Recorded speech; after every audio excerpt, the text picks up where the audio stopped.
오늘은 사무엘 하 7장 1절부터 17절까지 말씀입니다. 제목은 내가 나를 위하여 무엇을 하겠느냐. 1절부터 4절까지 읽겠습니다. 여호와께서 주위의 모든 원수를 무찌르사 왕으로 궁에 평안히 살게 하신 때에 왕이 선지자 나단에게 이르되 볼지어다 나는 백향목 궁에 살거늘 하나님의 궤는 휘장 가운데에 있도다. 나단이 왕께 아뢰되 여호와께서 왕과 함께 계시니 마음에 있는 모든 것을 행하소서 하니라. 그 밤에 여호와의 말씀이 나단에게 임하여 이르되 아멘. 오늘 7장 1절은 다윗이 예루살렘 성을 점령하고 예루살렘 성으로 하나님의 법궤를 옮겨오고 그 다음에 시간이 많이 흘렀고 모든 원수들 가나안의 7 족속들을 말하는 것입니다. 그 모든 원수들을 무찌르게 하셨고 이제 다윗의 세력은 이스라엘 주변의 다른 나라들과는 비교할 수 없을 정도로 막강한 세력이 되었다는 것을 알 수 있습니다. 감히 주변의 나라들이 이스라엘을 넘보지 못하도록 하나님이 이스라엘을 강하게 하셨다는 것입니다. 그래서 이제는 다윗이 평안히 궁에 살게 하신 그 때를 가리키는 것이죠. 대부분의 사람들은 이때 다른 생각을 합니다. 이제 주위의 나라들이 함부로 전쟁을 걸어오지도 않고 스스로 알아서 조공을 바칠 정도가 되고 지금 우리들 상황으로 설명하자면 돈 들어갈 일도 없고 자식은 다 키워서 출가시켜서 다들 잘 살고 있고 내 집도 있고 텃밭도 하나 있어 소일거리도 되고 특별하게 건강이 나빠진 것도 아니고 이제 몸 관리만 잘하면 걱정 없이 노년을 즐기며 살만할 때 그때 무슨 생각을 할까? 그때 다윗은 하나님 생각을 한 것입니다. 2절에 나는 백향목 궁에 살거늘 우리 하나님의 궤는 저 거무튀튀한 해달의 가죽으로 만든 외부에서 빗줄기 하나 들어오지 않는 1년 내내 향내와 등잔불의 그름으로 가득한 저 휘장 안에서 우리 하나님이 갇혀 사시는구나 생각을 한 것입니다. 그리고 그것을 당시의 선지자였던 나단 선지자에게 그 안타까움을 토로합니다. 지금 다윗이 사는 궁궐은 5장 11절에 다윗에게 아부하려고 두로의 왕 히람이 지어준 궁궐이었습니다. 그런데 다윗이 여호와 하나님을 생각할 때 그 궁궐에 들어가기가 너무도 송구스러웠던 것이죠. 단순히 비교해봐도 하나님이 계신 곳과 자신이 사는 곳이 너무도 차이가 나기 때문에 마치 주인은 돼지우리에서 살고 종은 최고급 아파트에 사는 것과 마찬가지라고 다윗이 느낀 것입니다. 이래서는 안 된다고 느낀 것이죠. 그래서 나단 선지자에게 상담을 한 것입니다. 그 다윗의 고민을 듣고 나단 선지자가 이 다윗의 고민이 진심임을 깨닫고는 그러면 여호와 하나님이 왕과 함께 계시니 마음에 생각하고 있는 모든 것을 행하십시오 라고 권면을 합니다. 다윗의 마음에 있는 모든 것이란 처음에 예루살렘으로 수도를 옮기려 했을 때부터 그 예루살렘 성 중앙에 여호와 하나님의 성전을 짓고 그 성전 중앙에 하나님의 법궤를 안치하려고 했는데 그것을 가리키는 것이었습니다. 나단 선지자에게 허락을 받자 다윗이 뛸 듯이 기뻤을 것입니다.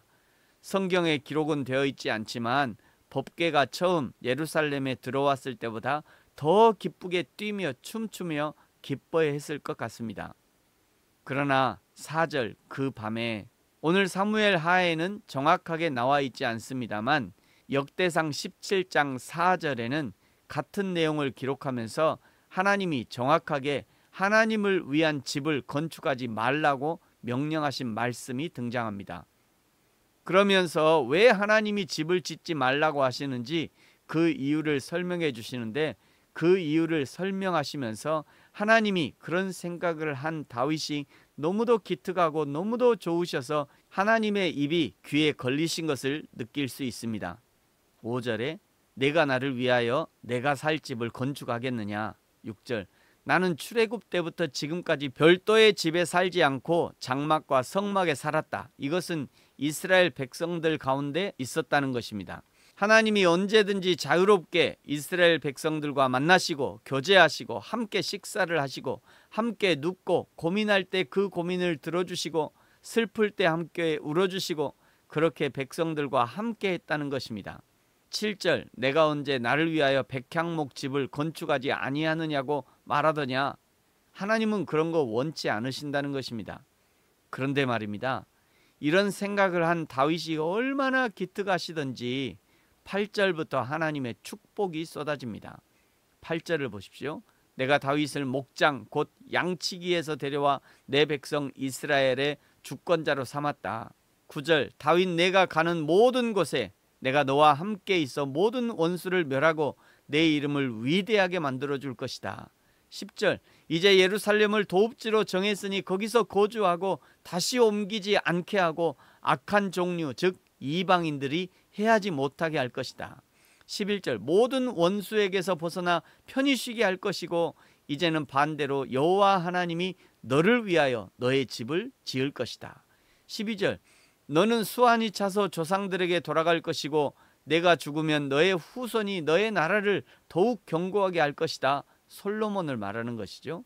13절 그는 솔로몬이 여호와의 이름을 위하여 집을 건축할 것이고 하나님은 그의 나라 왕위를 영원히 견고하게 하리라. 14절 나는 그에게 아버지가 되고 그는 내게 아들이 될 것이다. 15절 그가 범죄하면 사람의 매와 인생의 채찍으로 징계하겠지만 그러나 사울처럼 하나님의 은혜를 빼앗지는 않을 것이다. 16절 너의 집과 너의 나라가 하나님 앞에서 영원히 보존될 것이고 내 왕위가 영원히 견고할 것이다. 이 정도면 축복의 폭탄이라고 말을 해도 될 것 같습니다. 다윗은 하나님의 법궤를 안치할 하나님의 집, 성전, 교회 지어서 봉헌하겠다고 말한 것뿐인데 하나님으로부터 축복의 폭탄 세례를 받은 것입니다. 다윗이 그냥 말로만 한 것이 아닙니다. 다윗이 하나님의 집을 짓겠다고 한 것도 진심이고 그 진심을 들으신 하나님도 진심으로 다윗에게 축복을 쏟아 부으신 것입니다. 내가 구해서 받는 복보다 하나님이 챙겨주시는 복이 훨씬 크고 좋고 안전합니다. 언제 하나님의 복이 임하는가? 하나님의 진심과 나의 진심이 만날 때 하나님의 복이 쏟아집니다. 하나님의 마음과 나의 마음이 일치되었을 때 하나님의 복이 쏟아집니다. 하나님의 마음이 있는 곳에 나의 마음이 있고 하나님의 손길이 필요한 곳에 나의 손길이 머물고 하나님의 발길이 머무는 곳에 나의 발길도 머물고 하나님의 눈물이 있는 곳에 나의 눈물이 흘려지고 하나님의 기쁨이 있는 곳에 나도 전심으로 기뻐할 때 그때 하나님의 복이 임하는 것입니다. 사랑하는 성도 여러분, 저와 여러분이 하나님의 마음과 뜻과 행함이 일치할 수 있기를, 그리하여 다윗의 복을 뛰어넘는 하나님의 복을 누리게 되기를 예수님의 이름으로 축복합니다. 아멘. 기도하겠습니다. 하나님 아버지 감사합니다. 다윗이 하나님의 마음을 알아들이고 그 하나님을 전심으로 섬기고자 했을 때 하나님의 축복의 문이 열렸던 것처럼 우리에게 하나님의 마음과 뜻을 알게 하시고 하나님의 마음이 있는 곳에 나의 마음이 있게 하시고 하나님의 눈물이 있는 곳에 나의 눈물도 있게 하시고 하나님이 원하시는 바로 그 일을 내가 실행할 수 있는 그런 믿음의 사람 될 수 있도록 축복하여 주옵소서. 감사합니다. 예수님의 이름으로 기도합니다. 아멘. 하늘에 계신 우리 아버지, 아버지의 이름을 거룩하게 하시며 아버지의 나라가 오게 하시며 아버지의 뜻이 하늘에서와 같이 땅에서도 이루어지게 하소서.